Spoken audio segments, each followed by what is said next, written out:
So, segment 2 of Morning Mumbles.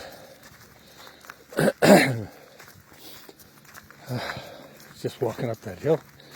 Gotta catch my breath back. So I was doing my morning stretches as I have been doing for, I guess, about 240 days, which was my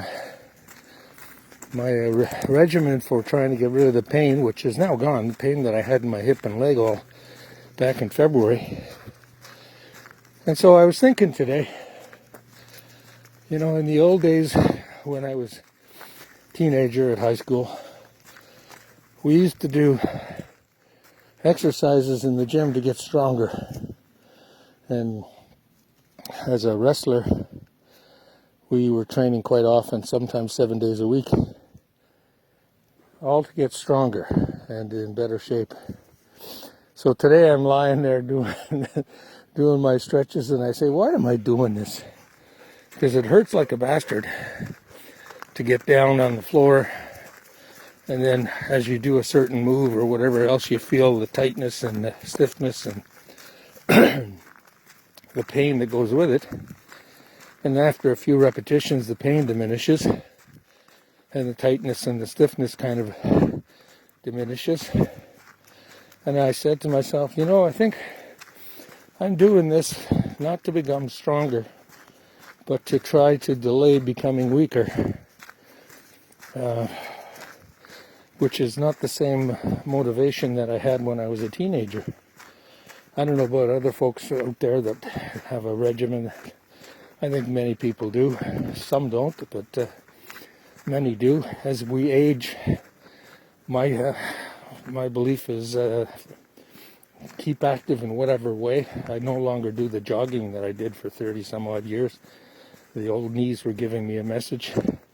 And now my message is, when I'm stretching or doing my push-ups, is you know, it's still there. It's a message the body says. In my view, the pain is a message to not do what you're doing. But in this case, I tolerate the pain to avoid getting weaker, trying to stay active. Anyway, the cycles of life, I guess they call it. What else? So yesterday, before I went to bed, I put on the debate for 5 minutes, and I just can't stand to watch that idiot criminal, because he just lies.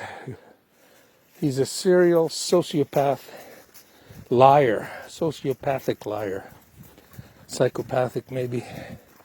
I associate psychopathy, if you like, to extreme cruelty, including murder. I don't think that, from what I've read, Trump has accomplished a murder directly.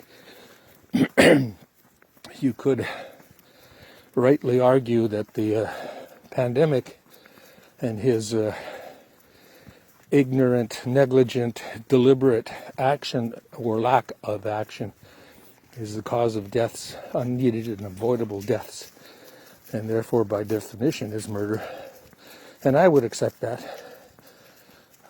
I believe he is.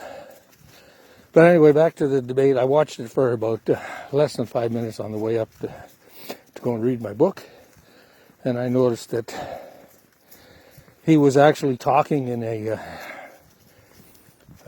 let's call it normal voice, but spewing bullshit at every turn. I didn't even listen or hear Biden, for that matter, but I suspect Biden was being as factual as he could be. And that was it. That was my reading of the debate. I went up to read a book. I usually alternate a fiction with a historical, and this time I'm reading 2 books in a row by the same author, and for the life of me I have a hard time remembering his name. It's a Spanish or a Portuguese author, and the two novels. The one I finished called The Shadow of the Wind, and what the hell is it? Something Angels, set in Portugal, Barcelona. No, that's Spain, Barcelona, Spain. But there are references to Portugal in there.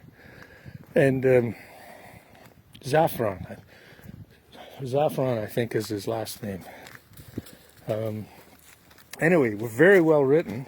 I presume it was translated from Spanish to English. And so that's why I'm reading a second one. And not very usual that I do that. Wait, Pip, wait. So, and then when my eyes start falling down, that's when I turn off the light and go to sleep. So today is comfortable. No rain. At least I think we got a day that's not raining. And then tomorrow we're going to have below zero. I got to turn around here. With freezing temperatures coming, I got my tires out. I haven't put them on yet. That may be the chore for the day. I'm working on some cutting boards, and I'll probably do another hour's worth today. Between the cutting and the jointing and the laminating, and then the planing and the sanding and the fine cutting, for example, the corners and the holes to put some kind of a leather thong or something in case people want to hang up their cutting board somewhere. Surprisingly fair amount of labor, I'd say, to do. I'm going to do two of them that are 17 inches, 22 inches long, 17 inches wide, and an inch and a half thick. Those two boards will be pretty heavy. And I will say, to do each of those boards, it's going to be about 5 hours a piece, including the oiling of them with mineral oil, which at $25 an hour, which is to me a bargain rate, they're $125 a piece. I should be charging more for my shop and everything else, $30 an hour, so $150 a piece for a good board that's going to last forever. But anyway, the thing that struck me yesterday is that it takes more work than I think most people realize. And then you go into a kitchen store and you see one that's made out of solid machined maple or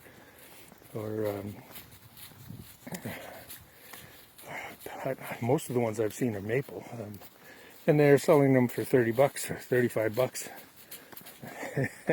And they probably come from China. You probably find some from or made of bamboo or something else. I don't know. And they come from China or somewhere out there where the labor rate's about $1 an hour. And you can't compete with that, except on quality. But anyway, having said that, that's what I'm going to be doing. And later today, I've got to decide what's the menu. I usually cook on Friday, Saturday. I did a couple of interesting meals this week. The risotto earlier, and the other day I made linguine. And I just sort of improvised the recipe using some tequila to make the sauce. I cooked the shrimps in there with tequila and maple syrup and oil, obviously, and some garlic and, all those good things. And turned out pretty good. So, got to figure out what's on the menu for tonight. Some sips of wine. And another day tomorrow. What I can't believe is when you're retired, you've got so many things to be doing and you run out of time, but then again, you've got all the time in the world, so to speak, to do what the hell you feel like doing. Quite different than the working days when obligations made you or directed your behavior. Anyway, on that note, I'll sign off. We're getting closer to the turning point for the globe with the November 3rd and we'll have some interesting times thereafter, I'm sure. Okay, we'll get a sign off here, Pippi. Come, come, girl, come. Why? I press things and they don't go off. Pippi, come.